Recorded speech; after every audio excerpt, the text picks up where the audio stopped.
Seja muito bem-vindo a mais um IDV. Eu me chamo Javerson e estaremos agora em uma viagem no livro de Esdras. Se você não é inscrito no canal, eu te peço que se inscreva, curta, compartilhe, porque essa série que a gente está estudando agora é uma continuação. Já teve outras aulas do capítulo 1, capítulo 2 do livro de Esdras, e agora a gente vai dar continuidade com o tema O Regresso à Adoração. E antes de continuar, aliás, antes de mesmo começar, eu gostaria de fazer uma pergunta para você, uma pergunta inicial. Para você, o que é adoração? A adoração é importante na sua vida? Escreva aqui embaixo nos comentários o que é adoração para você e se é importante para a sua vida. Pode escrever agora, que no final a gente vai refazer essa pergunta. Então vamos lá. Existe um filme chamado Regresso, de Leonardo DiCaprio, o famoso ator de Hollywood que encenou em Titanic. Esse filme é baseado em fatos reais e esse ator interpreta um personagem que é abandonado para morrer em uma terra distante, gelada, né? Mas ele sobrevive e regressa em busca de vingança. A história que a gente vai contar aqui é um regresso também, só que é o regresso de um povo, o povo de Israel. Ele foi levado cativo para uma terra distante e quis regressar para a sua terra não para a vingança, mas para a adoração. E esse motivo levou a ajuda de seus próprios inimigos a fazer toda essa logística de retorno desse povo e reconstrução dos seus principais edifícios. Para saber todo o contexto do capítulo 3, primeiro você deve ler, os capítulos 1 e 2 do livro de Esdras, e agora nós iremos definir algumas perguntas-chave como o que, quem, onde, quando e como. As 5 perguntinhas para a gente entender qualquer texto. Então vamos para a primeira. O que? O que é adoração? O vocábulo para adoração no Antigo Testamento é boba. Tem um sentido muito longo, mas pode ser resumido em prestação de serviço e prostração, demonstrando admiração, temor e reverência. E o termo usado no grego, no Novo Testamento, é latreia, que tem o mesmo sentido. Então, a adoração tem muito mais a ver com serviço do que simplesmente um estado de êxtase ou alguma coisa que você queira fazer além disso. Ok? E quem, a segunda pergunta, quem, no caso, quem deve ser adorado? Bom, Jesus falou que na tentação no deserto, para o inimigo, para Satanás, ele citou uma passagem das Escrituras que diz, está escrito, adore o Senhor, o seu Deus, e só a Ele preste culto. Está lá em Lucas 4:8. Então, somente a Deus glória. É um dos solas da reforma protestante. Ainda no quem, a gente pode também querer saber quem estava envolvido nesse processo de regresso e nesse processo de adoração. Além do povo de Israel, que a gente já citou, tinha outros personagens, como Esdras e Neemias, que Esdras foi citado, Neemias não. Esther, que o livro de Esther ele é ali contemporâneo, de Esdras e Neemias, passa mais ou menos na mesma época. Dario, que foi um rei da Pérsia, junto com Artaxerxes, e Ciro. Ciro, esse a gente vai falar dele mais adiante, que está numa profecia de Isaías. E o povo de Israel, além de enfrentar dificuldades na reconstrução do muro, na reconstrução do templo, também quase foi dizimado. O livro de Esther ele fala sobre isso. Isso lá mesmo, lá na Babilônia, onde eles estavam cativos. Olha só então o que é que esse povo passou e lutou e permanece até hoje, né? Se eles permanecem até hoje como um povo, com uma língua que eles falam há muito tempo e com a adoração baseado em um livro que tem milênios de idade, então o Senhor tem um propósito muito grande para esse povo e através desse povo veio o Messias Jesus Cristo. Agora a gente vai responder onde, né? Onde deve se adorar? Na época de Esdras e Neemias, o Senhor havia dado para Moisés as leis, né? Nas tábuas, onde foi colocada na Arca da Aliança, junto com a vara de Arão e o maná. E a Arca da Aliança, por sua vez, foi colocada no templo de Jerusalém, que foi destruído pelos babilônios, e agora Esdras irá retornar para esse mesmo local, para exatamente o monte do templo, e reconstruir o templo neste local. Então, o onde também é preponderante. Quando? Tem uma linha do tempo aí que você pode observar na tela. 980 anos antes de Cristo, Salomão constrói o templo. 722, a Assíria conquista o reino do norte, pois foi dividido após a morte de Salomão entre o reino do norte, Israel, e o reino do sul, Judá. 680 a.C., Isaías profetiza sobre Ciro. 586, Babilônia destrói o templo e leva o povo de Israel cativo.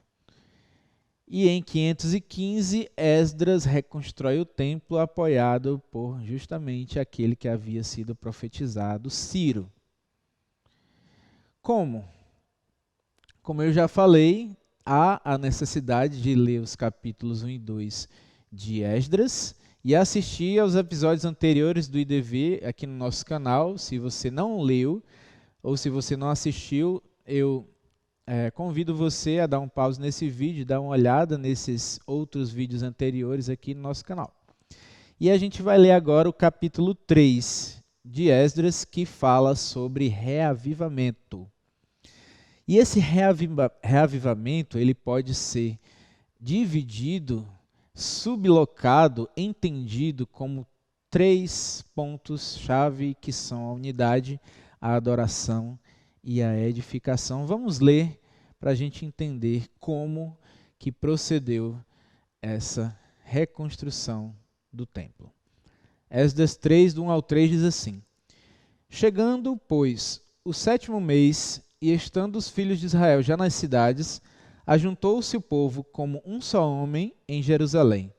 E levantou-se Jesuá, filho de Josadaque, e seus irmãos, os sacerdotes, e Zorobabel, filho de Sealtiel, e seus irmãos, e edificaram o altar do Deus de Israel, para oferecerem sobre ele holocaustos, como está escrito na lei de Moisés, o homem de Deus. E firmaram o altar sobre suas bases, porque o terror estava sobre eles por causa dos povos das terras. E ofereceram sobre eles holocaustos, sobre ele, né, o altar, holocaustos ao Senhor, holocaustos pela manhã e à tarde. Então, o como se inicia, o como ele começa a ser entendido. E como que nós vamos fazer uma reconstrução de um templo? Se fosse você, você começaria por onde? Esdras começou pelo altar. A primeira coisa que ele reconstruiu foi o altar do templo. E hoje a gente entende que o templo é o nosso corpo. Porque no Novo Testamento fala que nós somos templo do Espírito Santo. O nosso corpo é o templo do Espírito Santo. E Jesus vai dizer que, para a mulher samaritana, que não se deve adorar nem no alto do monte e nem no templo e sim em verdade e em espírito, né? Porque o Pai procura os verdadeiros adoradores que assim o fazem. Interessante a gente fazer essas conexões, porque hoje a primeira coisa que você que está me ouvindo e eu que estou aqui sendo uma ferramenta para falar essa palavra, a gente tem que reconstruir o nosso templo. A gente tem que verificar o que é que nós estamos fazendo do nosso corpo. Porque é a palavra que quem peca fora do corpo, né, atinge outras pessoas, mas quem peca no corpo atinge a si mesmo. Então, que a gente possa estar sempre observando se a gente quer seguir verdadeiramente a Deus, que a gente possa fazer essa reconstrução do altar, a gente atentar para como que a gente está tratando o nosso corpo, a mente e o espírito, que é o templo do Espírito Santo. Voltando aqui ao contexto de Esdras, nós percebemos então uma unidade que houve aqui nesse povo, como um só homem. Vocês lembram do que foi dito? 1 Coríntios 1,10 vai falar um pouco sobre isso também. Lá no Novo Testamento, quando a igreja é formada, os irmãos, as igrejas, elas se uniam em um só propósito, e hoje também a gente pode se unir num mesmo propósito, a causa de Cristo. Forma divina de alcançar o poder e a bênção. Então, muitas pessoas procuram esses dois pontos como único objetivo final, né? Eu quero ser abençoado, eu quero ter poder. Mas será que você está com a motivação correta? Porque Deus é que colocou na forma dele, né, o alcançar desse poder e da bênção para que tudo se concretizasse no tempo de Esdras. Mas não foi só a parte de Deus, não, exige também um esforço do ser humano, né, de nós, como o próprio Esdras se esforçou, junto com o povo de Israel. E Efésios 4:3 fala que nós também devemos nos esforçar para tentar conquistar, né, essa unidade. Vamos ler junto comigo. Efésios, abra aí a sua Bíblia. Eu estou aqui com a minha Bíblia física também, certo? Vamos abrir aqui em Efésios, capítulo 4, versículo 3. Olha só o que diz. Efésios 4:3. Procurando cuidadosamente manter a unidade do Espírito no vínculo da paz. Manter a unidade do Espírito. Procurando cuidadosamente, procurando com diligência manter a unidade. Você tem procurado com diligência manter a unidade na sua casa? Manter a unidade no seu trabalho? Manter a unidade na sua igreja? Ou você tem procurado com diligência a dissensão, a desunião, a fofoca, a intriga? Se até hoje você tem vivido assim, então saiba que isso não é a vontade do Senhor e a gente pode desviar o nosso caminho desse caminho de dissensão para o caminho da unidade, para o vínculo da paz. Agora, quando se fala em unidade, a Bíblia não fala em uniformidade. É diferente. Você já viu, por exemplo, soldados, uma tropa, todos eles estão fazendo ali a mesma coisa, não é verdade? Todos eles estão fazendo movimento, estão fazendo os mesmos gestos, só que na igreja, na obra do Senhor, nós temos diferentes formas de servir, diferentes formas de atuar, temos diferentes membros, assim como o corpo tem diferentes membros, né? E no caso da gente, o dedinho, mindinho, ele não é superior do que, por exemplo, o nariz, e nem é inferior ao coração, não é inferior ao joelho. Cada membro tem a sua importância no corpo de Cristo, que ele, no caso, é a cabeça desse corpo. Continuando, Esdras 3, do 4 ao 6, a gente vai continuar a leitura dizendo: E celebraram a festa dos tabernáculos, como está escrito. Ofereceram holocaustos cada dia, por ordem, conforme ao rito, cada coisa em seu dia. E depois disto, o holocausto contínuo e os das luas novas e de todas as solenidades consagradas ao Senhor, como também de qualquer que oferecia oferta voluntária ao Senhor. Desde o primeiro dia do 7º mês começaram a oferecer holocaustos ao Senhor, porém ainda não estavam postos os fundamentos do templo do Senhor. A festa dos tabernáculos era uma das 3 festas que Moisés instituiu na lei.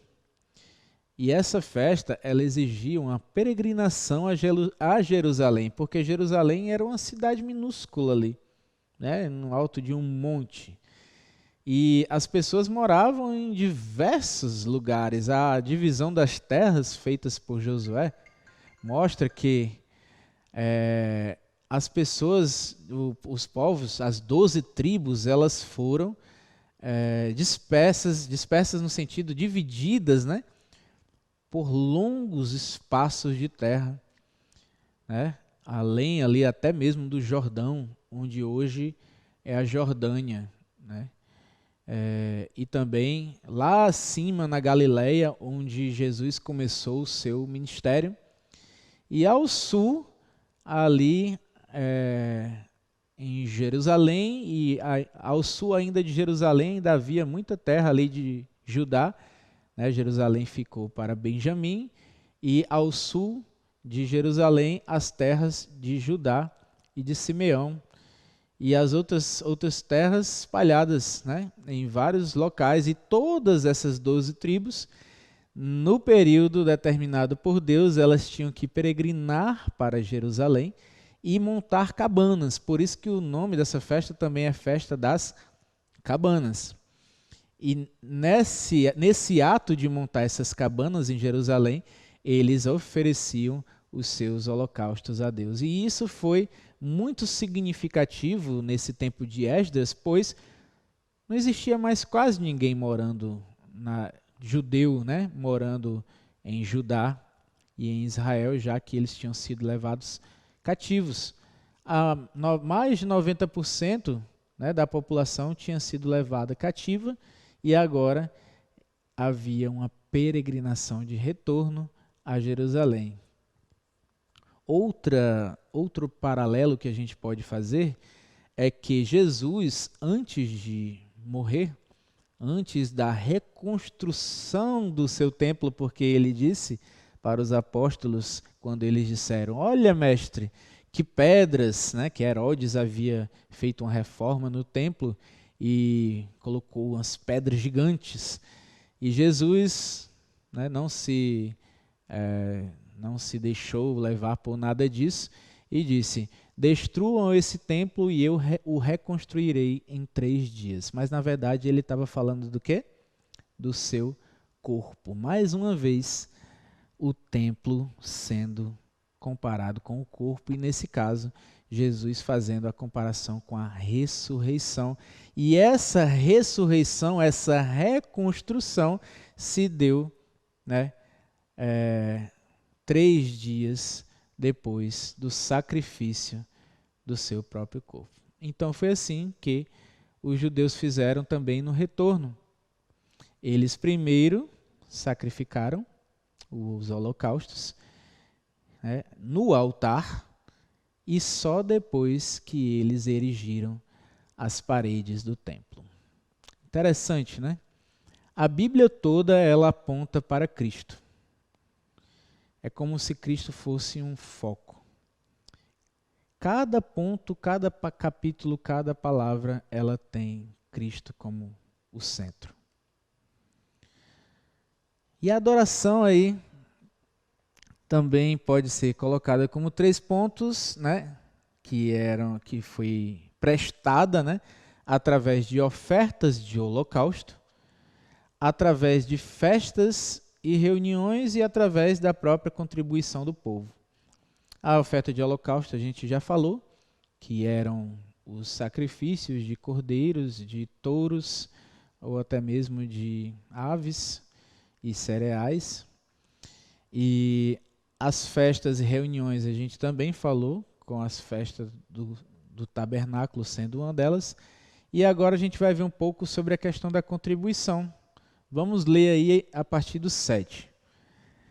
Deram, pois, o dinheiro aos pedreiros e carpinteiros, como também comida e bebida, e azeite aos sidônios e aos tírios, para trazerem do Líbano madeira de cedro ao mar, para Jope, segundo a concessão que lhes tinha feito Ciro, rei da Pérsia.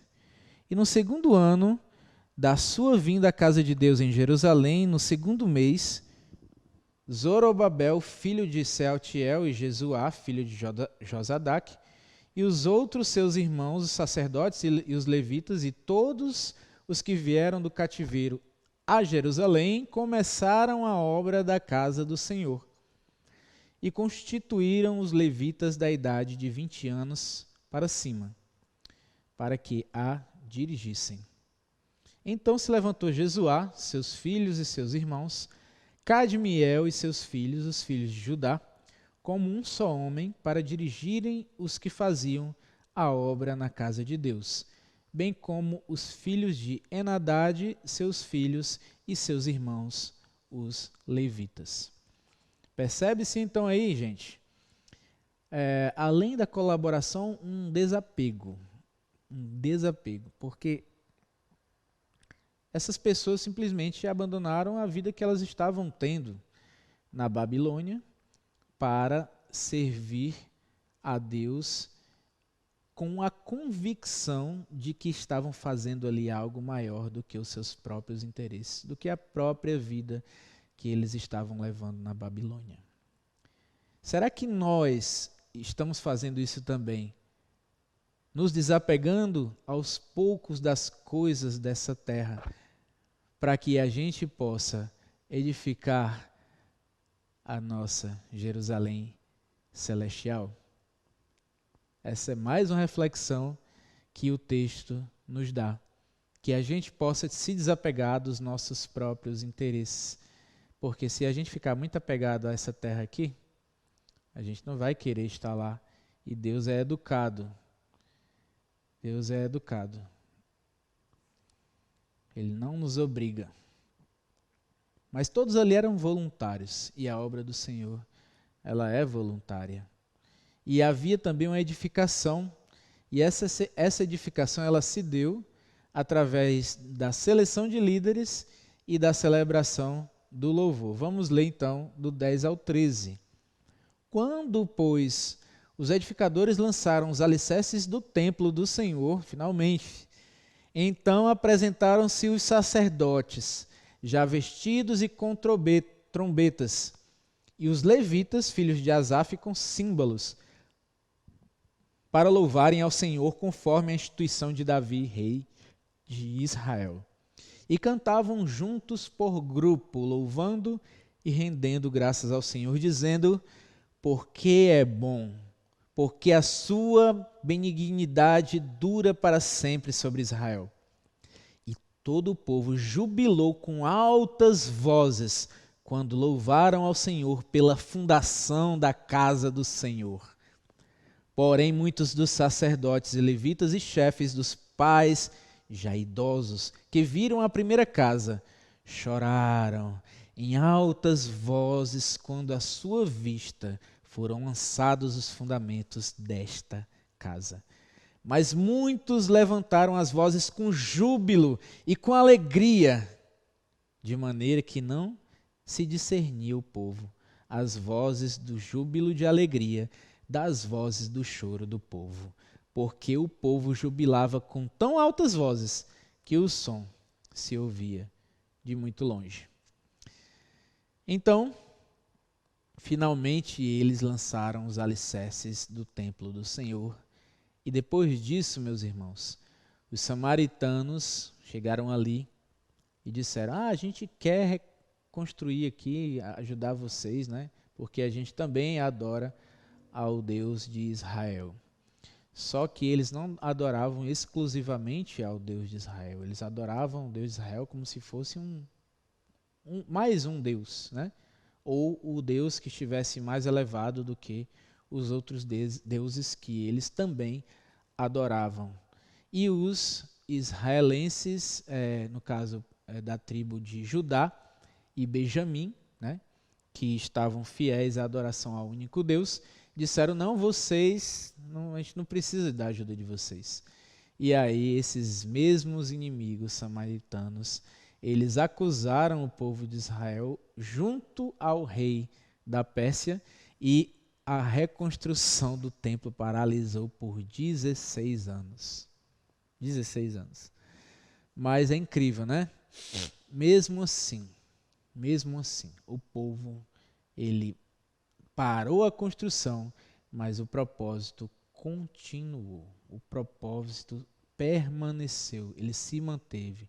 E 16 anos depois, eles conseguiram concluir a reconstrução do templo.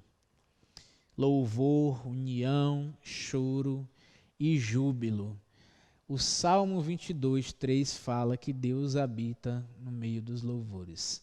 Que a gente possa sempre lembrar de louvar, mesmo diante das circunstâncias que tentam nos puxar para baixo. E chegamos então à conclusão do nosso estudo de hoje.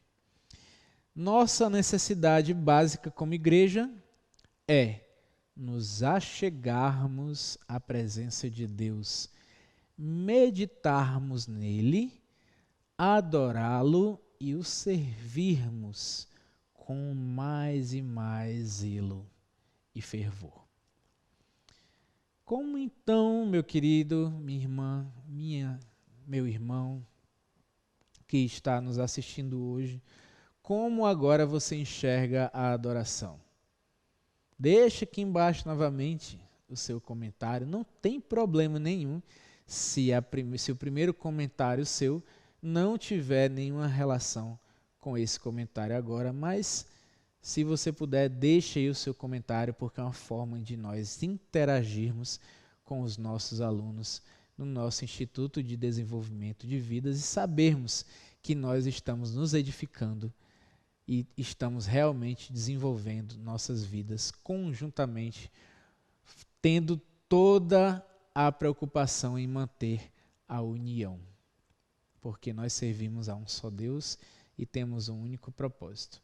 Então, que Deus possa te abençoar, que Deus possa colocar essa palavra de poder no teu coração e que esse livro sirva para que nós possamos retornar sempre à adoração quando estivermos longe, e que Deus com certeza vai aceitar o nosso retorno a essa adoração.